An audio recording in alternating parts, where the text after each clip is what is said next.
వాయించడం వచ్చు? అస్సలు రాదు. మరేమొచ్చు? డబ్బింగ్ వచ్చు. సో ఇప్పటి వరకు వేటికి చెప్పావు డబ్బింగ్? చాలా serials, movies, web series, short films, everything. ఖాళీ టైంలో ఎప్పుడైనా కుకింగ్ చేస్తుంటావా? యూట్యూబ్లో చూసి ట్రై చేస్తాను. మరి ఏ రెసిపీ చేయబోతున్నావు? Masala peanut sandwich.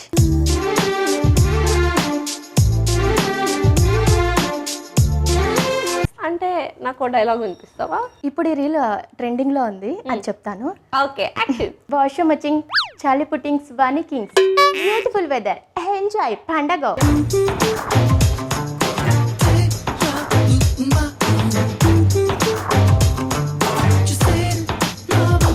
Young chef సోమవారం నుండి బుధవారం వరకు మధ్యాహ్నం 12:15 తిరిగి మధ్యాహ్నం 2:30 చూస్తూ ఉండండి మీ ఈటీవీ అభిరుచి ఛానల్లో.